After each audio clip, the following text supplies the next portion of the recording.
Everyone, myself Dr. Noor Fatma. Today I will teach you long-term blood pressure control. हम लोगों ने last video में पढ़ा था कि ब्लड प्रेशर को कंट्रोल किया जा रहा था शॉर्ट टर्म में, जिसके अंदर बैरोरिसेप्टर्स से वो जो थे वो जो है वो एएनएस में जाके भेज रहे थे मैसेज, और वहाँ से रिस्पॉन्स आके पैरासिम्पथेटिक एक्टिविटी करवा रहा था एएनएस, और दूसरा सिंपथेटिक एक्टिविटी को कम करवा रहा था, जिसकी वजह से क्या हो रहा था, ब्लड प्रेशर जो था वो डिक्रीज़ हो रहा था। और इसी तरह हम लोगों ने पढ़ा था जब राइज ब्लड प्रेशर कर देते, उसको कम करने के लिए हम लोगों ने देखा था उसके अंदर क्या कहते हैं, उसमें पैरासिम्पथेटिक एक्टिविटी जो थी वो कम हो गई थी और सिंपथेटिक एक्टिविटी ज़्यादा हो गई थी, जिसकी वजह से ब्लड प्रेशर दोबारा से इंक्रीज़ होने लगा था, वैजो कंस्ट्रिक्शन होने लगी थी और हार्ट रेट जो था वो बढ़ के नॉर्मल के पास पहुंच गया था। इसी तरह आज की वीडियो में हम लोग देखेंगे रास। लॉन्ग टर्म कंट्रोल के अंदर जो है ना रास सिस्टम आता है। रास सिस्टम में क्या होता है, renin angiotensin aldosterone. Renin angiotensin aldosterone, इसके अंदर क्या होता है, हम पहले ये टॉपिक बहुत मजे का है, तो पहले हम ना इस को समझ लेते हैं। रेनिन क्या है, एंजियोटेंसिन क्या है, एल्डोस्टेरॉन क्या है। रेनिन जो है ये एंजाइम्स है, ये प्रोटीन है, ये रिलीज करता है किडनी। अब ये रेनिन जो है ये आगे से किडनी ने इसको रिलीज़ करवा दिया है, लेकिन फिर आगे क्या करेगा, ये एंजियोटेंसिनोजिन 1 को एंजियोटेंसिनोजिन 2 के अंदर जो है वो करवा देता है, कन्वर्ट करवा देता है। अब एंजियोटेंसिन 2 जो होता है ना वो स्ट्रॉन्ग वेजोकंस्ट्रिक्शन है, वो वेजोकंस्ट्रिक्शन करवाएगा, जिसकी वजह से क्या होगा, ब्लड प्रेशर राइज करेगा। इसका कंसर्न पता किस चीज़ से, इसका कंसर्न है ब्लड वॉल्यूम के साथ। इसमें क्या होगा कि ब्लड वॉल्यूम कम या ज़्यादा हो रहा है, तो उस चीज़ को किस तरह से मेंटेन किया जा रहा है, कौन-कौन से हार्मोन्स, कौन-कौन से एंजाइम्स रिलीज़ होंगे, जो अगर ब्लड वॉल्यूम कम हो रहा है तो उसको बढ़ाएँगे, और अगर ब्लड वॉल्यूम ज़्यादा हो रहा है तो उसको कम करेंगे। तो अब यहाँ पे ये ब्लड वॉल्यूम कम हो रहा था, तो उसको ज़्यादा करने के लिए renin, angiotensin, aldosterone system act करेगा। अब हमें पता चलिए वेज़ोकंस्ट्रिक्टर है, कंस्ट्रिक्शन करवाएगा वेसल्स की। उसके बाद एल्डोस्टेरोन की बात करें, जो एल्डोस्टेरोन है ये जो है ये भी जो है किडनी से सिक्रीट होता है। ये हमारी सोडियम आयन की जो है ना वो उसको उसकी एब्जॉर्प्शन को रोकेगा। ज़्यादा मतलब कि एब्जॉर्प्शन नहीं हो, एब्जॉर्प्शन करवाएगा ये एल्डोस्टेरोन जो है सोडियम आयन से एब्जॉर्प्शन करवाएगा, जिसकी वजह से भी क्या होगा, ब्लड वॉल्यूम इंक्रीज़ होगा। अब हम देखते हैं primarily accomplish by blood volume, इसका कंसर्न किससे है, ब्लड वॉल्यूम से है। लॉन्ग टर्म रेगुलेटरी प्रोसेस है, ये प्रमोट कर देता है conversion of body fluid renal mechanism के ज़रिए, और सिमुलेट जो है इनटेक ऑफ वाटर। यानी ब्लड वॉल्यूम से है, ब्लड वॉल्यूम अगर कम हो रहा है तो ये क्या करेगा कि ये रीनल मैकेनिज्म को इन्वॉल्व करेगा, और साथ साथ क्या करेगा, वाटर इनटेक को बढ़ा देगा, थर्स्ट बढ़ जाएगी, जिसकी वजह से वाटर जो है वो ज़्यादा इनटेक करने लगेंगे कर जाएगा पर्सन, जिसकी वजह से ब्लड वॉल्यूम जो है वो बढ़ने लग जाएगा। और ब्लड वॉल्यूम उसको क्या करेगा, जैसे अगर कम हुआ है तो वो अगर इंक्रीज़ होगा तो वो किस टाइप पे नॉर्मल स्टेज पे पहुंच जाएगा, ब्लड वॉल्यूम भी और ब्लड प्रेशर भी। इस तरह से वो नॉर्मलाइज़ कर देगा ब्लड प्रेशर को।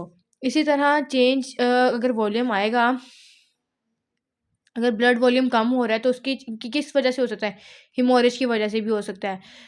कट लग गया है, ब्लीडिंग हो रही है, या कोई भी एक्सीडेंट हो गया, कोई भी इस तरह की सिचुएशन आई, हेमोरेज हो गया, ब्लड लॉस हुआ है, तो ब्लड बीपी भी कम हो जाता है इस सिचुएशन के अंदर, इस सिचुएशन के अंदर ब्लड वॉल्यूम भी कम हो जाता है। अब क्या है, यहाँ पे मैंने आपको पहले बताया कि रेनिन जो है वो प्रोटीन है, एक एंजाइम है, ये जो है एंजियोटेंसिनोजिन 1 को टेंसिन को जो है एंजियोटेंसिनोजिन 1 में कन्वर्ट कर देता है। वहाँ से क्या होता है, एंजियोटेंसिन 2 बन जाता है। ये स्ट्रॉन्ग वेजो कंस्ट्रिक्टर है, और इसको जो कन्वर्ट कर रहा होता है वो कौन सा एंजाइम्स होता है, एंजियोटेंसिनोजिन कन्वर्टिंग एंजाइम्स। ये एंजाइम होता है जो इसको इसमें कन्वर्ट करवा देता है। अब क्या होगा कि अगर डिक्रीज़ हो गया, फॉल ब्लड प्रेशर हो गया, तो किडनी ने क्या करना है, रेनिन को ब्लड के अंदर वो करेगा, सिक्रीट करेगा। रेनिन जो है ब्लड स्ट्रीम में आते साथ ही वो उसको करवा देगा, एंजियोटेंसिन 2 को बनाएगा। उसके साथ क्या होगा कि आर्टीरियल ब्लड प्रेशर जो है वो इंक्रीज़ कर देगा। अब 2 किस्म के मैकेनिज़्म इस चीज़ में इन्वॉल्व होंगे। क्या होगा कि एक तो डायरेक्ट ब्लड कंस्ट्रिक्शन करवा देगा, ब्लड कंस्ट्रिक्शन एकदम से हो जाएगी, वो भी ब्लड वॉल्यूम और ब्लड प्रेशर को राइज़ कर देगा। और दूसरा ये हो जाएगा कि वो एल्डोस्टेरोन का जो रिलीज़ है उसको प्रमोट करे, जो कि रेनिन का रिलीज़ जो है वो किस चीज़ को भी असेस कर रहा होता है, एल्डोस्टेरोन को भी।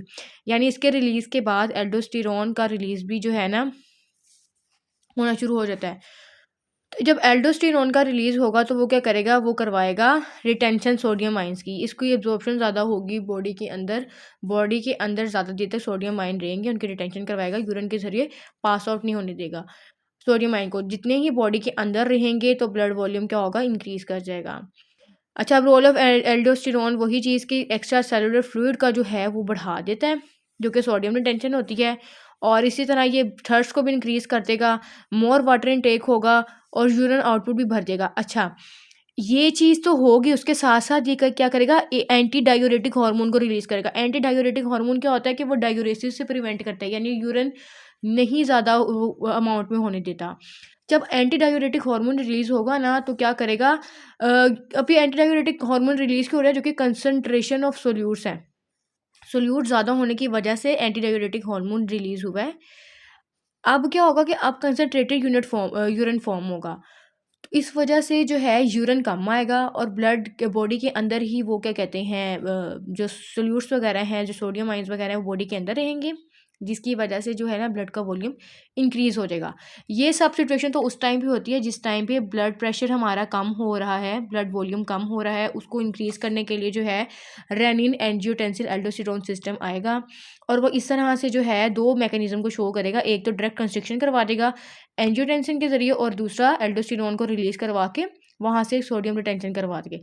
ये चीज़ करके तो ये चलो वॉल्यूम जो है भर जाएगा, ब्लड वॉल्यूम, और वो जो ब्लड प्रेशर जो है वो नॉर्मल हो जाएगा। जो कम हुआ था वो नॉर्मलाइज़ हो जाएगा।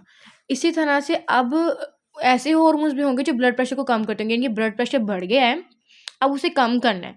तो वो कौन-कौन से हार्मोन हैं? हिस्टामिन है, एसिटाइलकोलिन है, विज़ोएक्टिव पॉलीपेप्टाइड है, इंटेस्टाइनल पॉलीपेप्टाइड है, वो प्रोस्टाग्लैंडिन्स हैं, और आर्टेरियल न्यूक्लियोटाइड पेप्टाइड्स हैं। अब ये हार्मोन्स रिलीज़ होंगे उस टाइम पे जब ब्लड प्रेशर इंक्रीज़ किया होगा, तो ये इनको क्या कर देंगे, कम कर देंगे। तो ये आज का हमारा सारा टॉपिक था, जिसके अंदर हम लोगों ने पढ़ा रास सिस्टम को। ये बहुत इंपॉर्टेंट है एग्जाम पॉइंट ऑफ व्यू से, और इसमें से वाइवा में, मतलब वाइवा में बहुत फेवरेट टॉपिक रह जाता है। मुझसे वाइवा में इसके बारे में क्वेश्चन पूछा गया था कि रास सिस्टम क्या होता है। तो बहुत मज़े का था, इंटरेस्टिंग का टॉपिक था। वीडियो पसंद आई हो तो इसे लाइक, शेयर, कमेंट और सब्सक्राइब कीजिएगा, और मिलते हैं नेक्स्ट वीडियो में। अल्लाह हाफिज़।